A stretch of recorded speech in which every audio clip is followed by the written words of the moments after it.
شكرا على الإبلاغ. سيتم حجب هذه الصورة تلقائيا عندما يتم الإبلاغ عنها من طرف عدة أشخاص سانشيزن. الصبليون ملتزمة باحترام السيادة المغربية وخاصنا نتجنب أي حاجة تفسد العلاقات بين البلدين. محمود الركيبي نشر في كود يوم 2 فبراير 2023. قال رئيس الوزراء الإسباني بيدرو سانشيز إن إسبانيا والمغرب التزم في إطار العلاقة الجديدة التي تجمعهما بتجنب كل ما يمكن أن يسيء إلى مجالات سيادة كل دولة.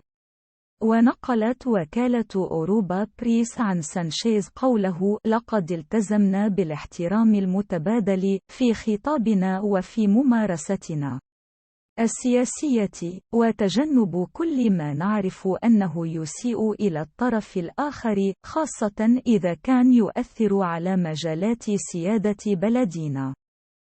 وترأس اليوم بيدرو سانشيز افتتاح أشغال الدورة 12 للاجتماع رفيع المستوى المغربي الإسباني، الذي ترأسه بشكل مشترك مع رئيس الحكومة عزيز أخنوش. وكان رئيس الوزراء الإسباني بيدرو سانشيز قد حل بالرباط في مستهل للزيارة للمغرب للمشاركة في اجتماع وزاري ثنائي رفيع المستوى تكريسا للشراكة الاستراتيجية بين المغرب وإسبانيا. وتأتي هذه الزيارة في سياق الزخم الذي تعرفه العلاقات المغربية الإسبانية منذ إعلان مدريد في مارس العام المنصرم دعمها لخطة الحكم الذاتي تحت السيادة المغربية التي تقدم بها المغرب لحل النزاع حول الصحراء، واعتبارها الأساس الأكثر جدية وواقعية